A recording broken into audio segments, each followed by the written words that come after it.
Chegou a hora do juízo. Temei a Deus e dai-lhe glória, pois é chegada a hora do seu juízo. Apocalipse 14:7, Daniel 7:9-10. Eu continuei olhando, até que foram postos uns tronos, e um ancião de dias se assentou.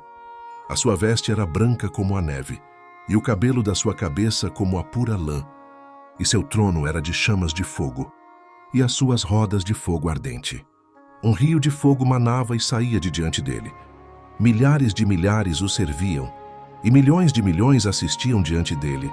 Assentou-se o tribunal e abriram-se os livros. 2 Coríntios 5:10.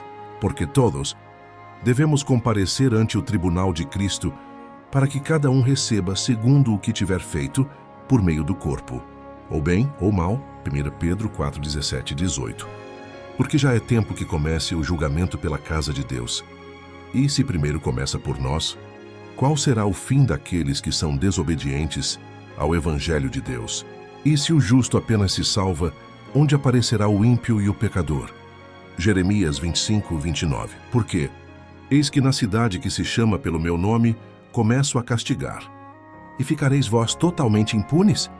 Não ficareis impunes, porque eu chamo a espada sobre todos os moradores da terra. Diz o Senhor dos Exércitos. Tiago 2:12. Assim falai e assim procedei, como devendo ser julgados pela lei da liberdade.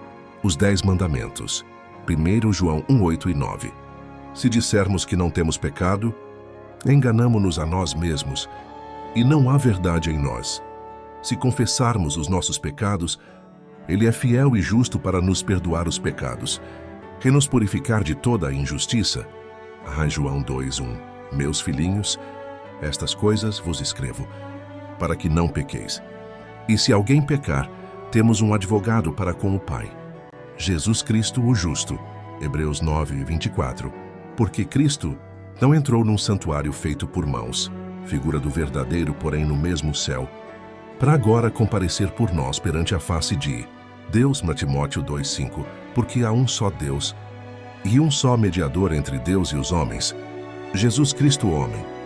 Hebreus 7:25. Portanto, pode também salvar perfeitamente os que por ele se chegam a Deus, vivendo sempre para interceder por eles.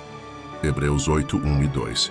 Ora, o essencial do que temos dito é que temos um sumo sacerdote tal, que está assentado nos céus à destra do trono da majestade, ministro do santuário e do verdadeiro tabernáculo, o qual o Senhor fundou e não o homem. Hebreus 4:14-16. Visto que temos um grande sumo sacerdote, Jesus, Filho de Deus, que penetrou nos céus, retenhamos firmemente a nossa confissão, porque não temos um sumo sacerdote que não possa compadecer-se das nossas fraquezas, porém um que, como nós, em tudo foi tentado, mas sem pecado. Cheguemos, pois, com confiança ao trono da graça, para que possamos alcançar misericórdia e achar graça, a fim de sermos ajudados em tempo oportuno. Moisés fizera o santuário terrestre segundo o modelo que tinha visto. Atos 7:44. Paulo declara que o tabernáculo e todos os vasos do ministério, quando se acharam completos, eram figuras das coisas que estão no céu. Hebreus 9:21 e 23. E João diz que viu o santuário no céu. Aquele santuário em que Jesus ministra em nosso favor é o grande original, de que o santuário construído por Moisés era uma cópia. pp. Página 357. Abriu-se no céu o templo de Deus, e a arca do seu concerto foi vista no seu templo. Apocalipse 11:19. A arca do concerto de Deus está no Santo dos Santos, ou lugar santíssimo, que é o segundo compartimento do santuário, no ministério do tabernáculo terrestre, que servia como exemplar e sombra das coisas celestiais. Este compartimento se abria somente no grande dia da expiação, para a purificação do santuário. Portanto, o anúncio de que o templo de Deus se abrira no céu e de que fora vista a arca de seu concerto indica a abertura do lugar santíssimo do santuário celestial. Em 1844, ao entrar Cristo ali para efetuar a obra finalizadora da expiação, os que pela fé seguiram seu sumo sacerdote, ao iniciar ele o ministério no lugar santíssimo, contemplaram a arca de seu concerto. GC página 433. assistido por anjos celestiais. Nosso grande sumo sacerdote entra no lugar santíssimo e ali comparece à presença de Deus a fim de se entregar aos últimos atos de seu ministério em prol do homem, a saber, realizar a obra do juízo de investigação e fazer expiação por todos os que se verificarem com direito aos benefícios da mesma. GC página 480. Cristo é representado como continuamente permanecendo perante o altar, oferecendo momentaneamente o sacrifício pelos pecados do mundo. Um mediador é essencial, por causa da contínua prática do pecado. Jesus apresenta a oblação por toda a ofensa e cada falha do pecador. Manuscrito 50, 1900. Enquanto o juízo investigativo prosseguir no céu, enquanto os pecados dos crentes arrependidos estão sendo removidos do santuário, deve haver uma obra especial de purificação ou de afastamento de pecado entre o povo de Deus na terra. GC, página 425. Naquele dia, dia da expiação, os filhos de Israel, tendo confessado os pecados, ficavam completamente purificados, haviam sido perdoados, e agora o pecado era separado deles. Tornavam-se santos e irrepreensíveis. Ficava purificado o acampamento de Israel. Vivemos agora no grande dia real da purificação do santuário. Todo o pecado deve ser confessado e, pela fé, ser apresentado a juízo antecipadamente. Ao passo que o sumo sacerdote entra no Santíssimo, o povo de Deus deve agora achar-se face a face com ele. Deve saber que toda transgressão foi confessada e que não resta mancha alguma de pecado. A purificação do santuário celestial depende da do povo de Deus na terra. Quão importante é, pois, que seus servos sejam santos e irrepreensíveis.